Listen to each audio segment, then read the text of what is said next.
In the autumn of 2020, a survey crew working under a track slab in West Baltimore lifted a section of concrete and found, sitting in the dark beneath the rails,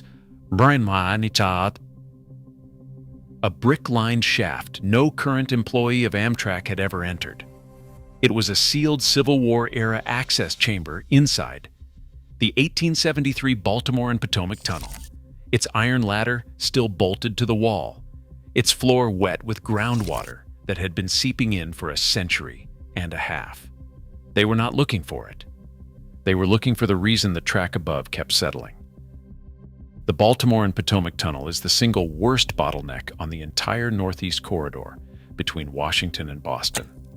Every Acela, every Northeast Regional, every Mark Penn Line train between Washington Union Station and New York Penn Station passes through this bore. It is 1.4 miles long.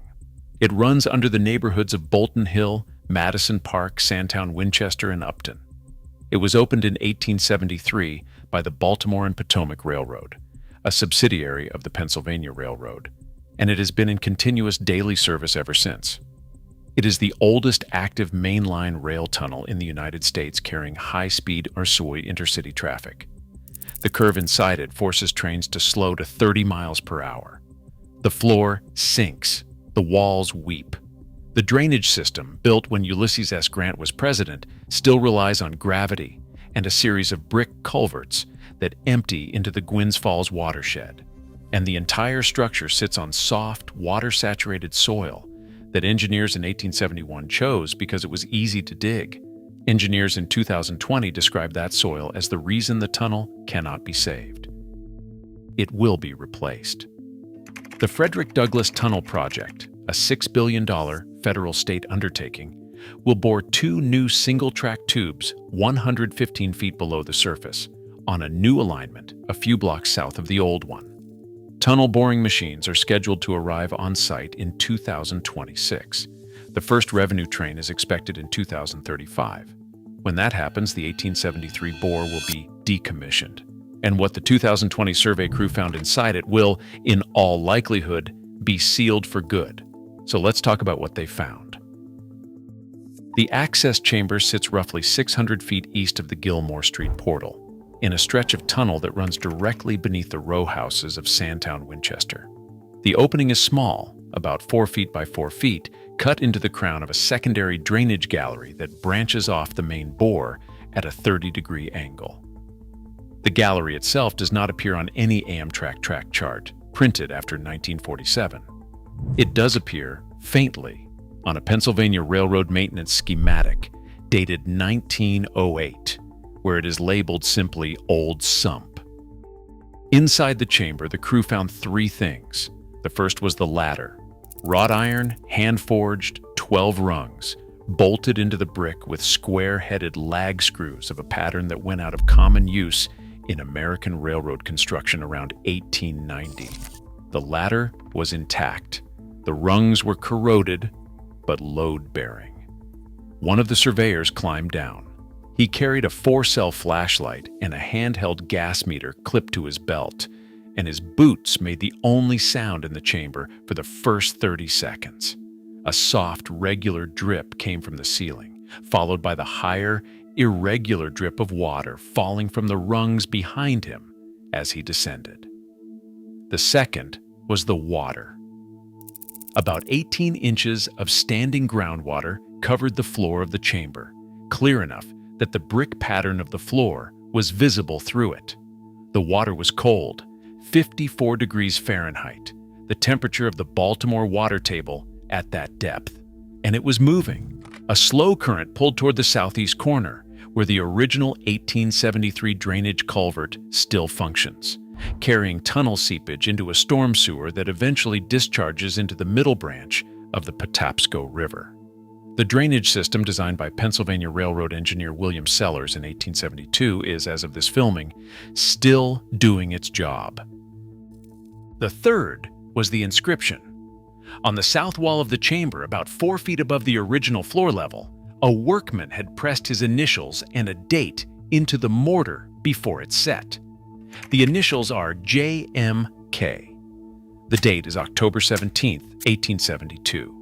8 months before the tunnel opened to revenue traffic on June 29, 1873. Beside the initials scratched into the brick itself with what was probably a mason's pick is a small 5-pointed star. No one knows what the star meant. It is not a Pennsylvania Railroad mark. It does not match any of the contractor's signatures recorded in the surviving construction ledgers held by the Hagley Museum in Wilmington, Delaware. J.M.K. was almost certainly an Irish immigrant laborer. The Baltimore and Potomac Tunnel was dug largely by Irish crews working 12-hour shifts at piecework rates, lowered into the cuts by rope and lit by whale oil lanterns. At least 6 men are known to have died during the 2-year construction period, though the actual figure is believed to be higher, and the railroad recorded only fatalities that occurred on company property during paid hours. A man crushed by a collapse at the end of his shift, or who died of his injuries at home the next morning, did not appear in the books. The 1870 federal census for Baltimore's 20th Ward lists hundreds of Irish-born laborers boarding 4 and 5 to a room in the brick tenements along Pennsylvania Avenue, a quarter-mile north of where J.M.K. was working that October day. The wage was roughly $1.75 for a 12-hour shift. A loaf of bread cost 6 cents. A burial plot at Mount Olivet cost $4. The crew photographed the inscription, the ladder, and the standing water, then climbed back out. They had a job to do, and their job was not archaeology. They were there to install strain gauges on the tunnel invert, the concrete slab that forms the floor of the active rail bed. That slab had dropped 1.3 inches in 18 months, and Amtrak structural engineers wanted to know whether the rate was accelerating. It was. It still is. The settlement is caused by something the 1871 engineers did not fully understand. The Cretaceous age clay layer beneath the tunnel, known to modern geologists as the Patapsco Formation, behaves plastically under sustained load. It does not crack. It flows. Slowly, over decades, the weight of the tunnel and the weight of every train that passes through it pushes the clay outward, and the tunnel sinks. The drainage system that William Sellers designed has, ironically, made the problem worse. By keeping the chamber walls relatively dry, it has allowed the surrounding clay to consolidate and creep faster than it would in a fully saturated state. This is why the new tunnel is being bored at 115 feet instead of 20. At that depth, the boring machines will pass through a layer of dense, pre-consolidated Patuxent Formation sand, material that has been compressed under its own weight for roughly 100 million years and will not deform further under the load of a train. The new alignment was chosen by a team of geotechnical engineers at the firm WSP, working from soil borings taken at 47 locations across West Baltimore between 2017 and 2021. Some of those borings were drilled in the front yards of row houses whose owners had signed easement agreements with the Maryland Department of Transportation. 500 such easements have been signed. 47 houses, mostly already vacant, have been demolished to make room for the new portals and ventilation shafts. The demolition list is public. It is worth looking at. The houses on the 700 block of West Lafayette Avenue, the houses on the 1500 block of Mosher Street, and the corner property at Fremont and Riggs were the homes of families who, in many cases, had lived in them for 3 generations. The Frederick Douglass Tunnel project includes a community compensation fund, workforce training programs, and a commitment to hire 30% of the construction workforce from the surrounding zip codes. Whether that commitment will be kept is something we will know in 2030. Back to the chamber. In the months after the 2020 discovery, Amtrak's Cultural Resources team, a small group based in Philadelphia that handles historic preservation across the entire Northeast Corridor, pulled the original construction drawings for the Baltimore and Potomac Tunnel from the Pennsylvania Railroad Archive at the Hagley Museum. The drawings show the chamber. It is labeled Sump No. 3. It is one of 7 such chambers built along the length of the tunnel, spaced at roughly 1,000-foot intervals, designed to collect groundwater that infiltrated through the brick lining and channel it into the main drainage culvert. Of the 7, 4 were sealed during a 1932 reconstruction project, when the original timber tunnel lining was replaced with reinforced concrete in selected sections. 2 were sealed in 1981 during an electrification upgrade.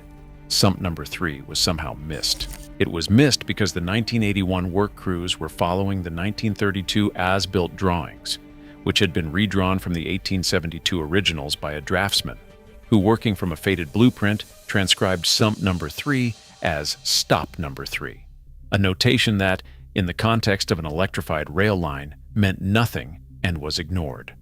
The chamber sat undisturbed for 39 years. When it was reopened in 2020, the air inside it had not been breathed by a human being since the Carter administration. The crew that went down did not stay long. They had safety protocols to follow, confined space entry rules, atmospheric testing, a tethered retrieval line, and the chamber tested positive for trace hydrogen sulfide, a byproduct of the bacterial action in the standing water. They took their photographs, made their measurements, and climbed out. They closed the slab. They rode the last weekend train out of the bore before Monday morning traffic resumed at 4:47 a.m., when the first MARC Penn Line train of the day enters the tunnel from the south portal at Gwynns Falls. The slab has not been opened since. There is a reason for that, and the reason is not mystery. It is liability. The B&P Tunnel is an operating rail facility carrying roughly 140 trains per day. Every hour the slab is open is an hour. The track above it is out of service. Every person sent into the chamber is a person Amtrak is legally responsible for. And the chamber, structurally, no longer needs to be entered. The strain gauges installed in 2020 transmit their data wirelessly to a monitoring station at Penn Station, Baltimore, where an engineer, and I will not give her name because she did not ask to be in a video, checks the readings every morning at 7 a.m. before the morning rush. The gauges report in microstrain, a unit equal to 1 part per million of deformation, and the threshold above which Amtrak begins to consider speed restrictions is 150 microstrain across any single cross-section of the invert. The current readings sit between 90 and 110. The readings show the tunnel is still sinking, slowly, about 0.7 millimeters per month. At that rate, the structure has perhaps 15 years of useful life remaining before the curved geometry falls out of tolerance for revenue service. The Frederick Douglass Tunnel is scheduled to open in 2035. The timing is, by design, very close. When the new tunnel opens, the old one will be taken out of service. Amtrak has not yet announced what will happen to it. The most likely outcome, based on precedent from other decommissioned rail tunnels in the Northeast, such as the original Hoosac Tunnel bypass in Massachusetts and the Bergen Hill tunnels in New Jersey, is that the portals will be sealed with reinforced concrete plugs, the ventilation shafts will be capped, and the interior will be allowed to slowly flood as the drainage system is shut off. Within a decade of closure, the chamber where J.M.K. pressed his initials into the wet mortar in October 1872 will be fully submerged. The inscription will still be there. The ladder will still be there. The star, whatever it meant, will still be there. They will simply be underwater, in the dark, beneath the row houses of Sandtown, Winchester, beneath the platform at West Baltimore Station, beneath the children walking to school over the John Street opening. A sealed pocket of 1872 air replaced by 2035 groundwater with no one above ground aware that it is there. The streets of Bolton Hill, Madison Park, Sandtown, Winchester, and Upton will run their ordinary daylight life. Cars will idle at red lights above the Wilson Street Tunnel. A MARC commuter will wait on a new platform served by a new alignment. The Acela will run through the Frederick Douglass Tunnel at 110 miles per hour, deep in the Patuxent sand, on a straight track with no curve and no settlement and no leaking sump. And below all of it, at 20 feet, in soil that has not moved in any meaningful way since the Cretaceous.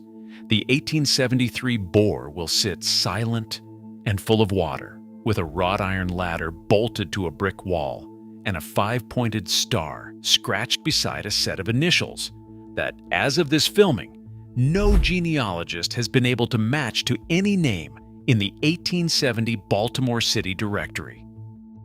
There is one more detail from the 2020 survey worth mentioning.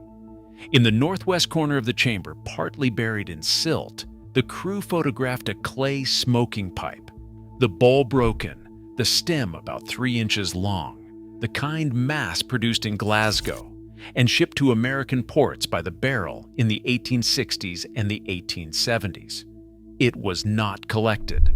Under Amtrak's Cultural Resources Protocol, artifacts found in situ inside an active operating structure are documented and left in place, unless they pose a hazard to operations. The pipe is still there, in the silt, in the corner, 2 feet from the wall where J.M.K. signed his name. Whether the two objects belong to the same man is unknown and probably unknowable.